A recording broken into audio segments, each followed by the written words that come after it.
Okay, let's dive right into this. Today, we're exploring Lesson 14 of the Elementary Education Explorer curriculum. We're going on a phonics adventure, and our target today is all about the sound of thoughtful thinkers. If you're someone who loves to see how the basic building blocks of language actually come together to form the words we use every single day, well, you're in exactly the right place. We're going to break down this lesson step by step so you can master it completely. Here is our roadmap for today's explainer, drawn straight from the curriculum. First up, we'll meet the sound itself. Second, we'll read words for thoughtful thinkers. Third, we'll see those words in action. Fourth, we practice.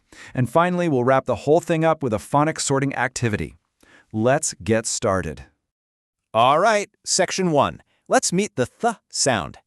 So the absolutely crucial point here is that we're taking two completely separate letters, the letter T and the letter H, and putting them together to do a job. When they work together as a team, they actually drop their individual sounds and create a brand new one, the th sound. You don't say the T and the H separately anymore. They merge completely to become the start of words like thumb, three, and thank, or the end of a word like bath.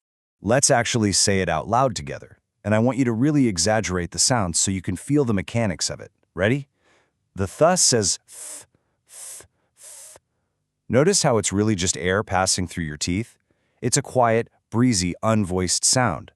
Th, th, th. Now, before we move on to building our vocabulary, there is a really important teacher's note from the curriculum that we need to highlight. There are actually two ways this sound behaves. The lesson contrasts the unvoiced th, which is what we literally just practiced with words like thumb and three, with a softer voiced th sound. You hear that voice sound in words like this, that, and they, where you actually use your vocal cords. But for the purpose of today's focused explainer, we are putting our energy entirely into mastering that crisp, unvoiced sound.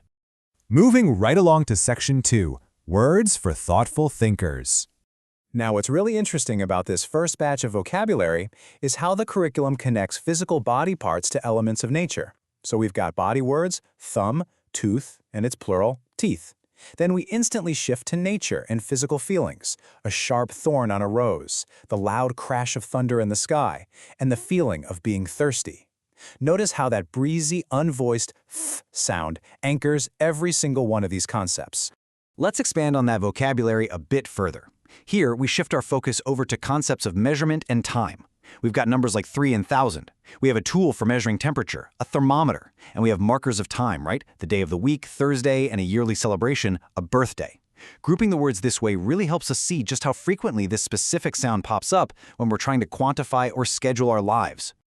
To round out our featured words, we have actions, descriptors, and everyday objects. We've got actions like think and think, descriptors like thin and thick, objects like thread, a royal throne, and a bath. And finally, people, an author who writes books, and an athlete who plays sports. Pay close attention to those last two, actually, author and athlete. The th sound is tucked right there in the middle, and it requires some pretty clear enunciation to say correctly. Okay, Section 3. Let's see these th sentences in action. Listen to how these actually sound in an everyday context. I have 2 thumbs. 3 birds sat on the tree.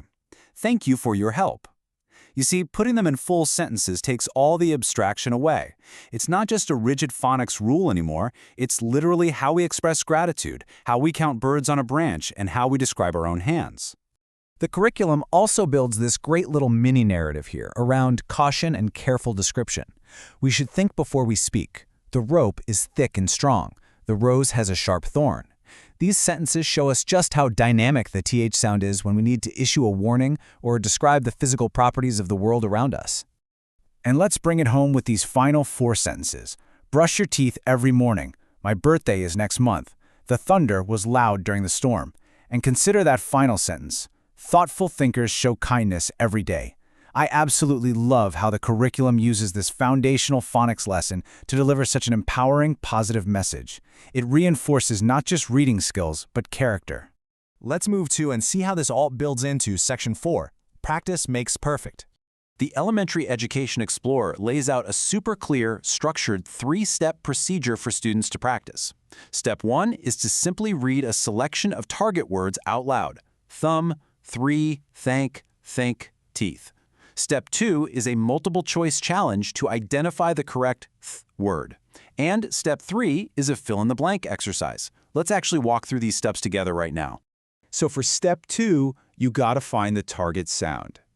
Out of thumb, hand, and arm, which one has the th sound? It's thumb. Out of 3, 4, and 5, which one is it? 3, right? And out of thank, smile, and run? It's thank, of course.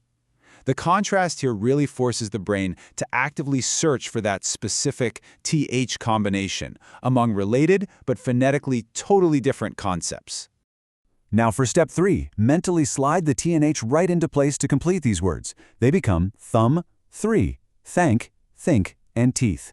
The final part of the practice is to draft your very own sentence using the words thank, think, and 3. Take a second and just imagine how you could string those specific words together into one coherent thought. It's a fantastic brain exercise. And finally, Section 5, the phonics sorting activity. And this brilliantly illustrates the mechanics of the words we've learned today. We have words where the th sound is at the very beginning, like thumb and 3. We contrast that with words where the sound is at the very end, like bath and tooth.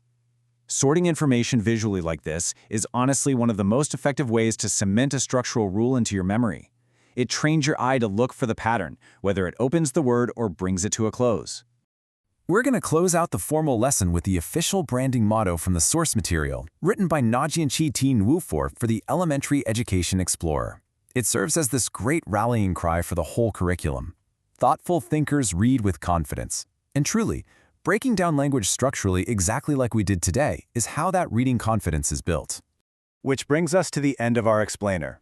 You've met the sound, you've built the vocabulary, you've seen the sentences, and we've done the practice. Now that you have fully mastered the unvoiced th sound, my question for you is, what thoughtful words will you use today?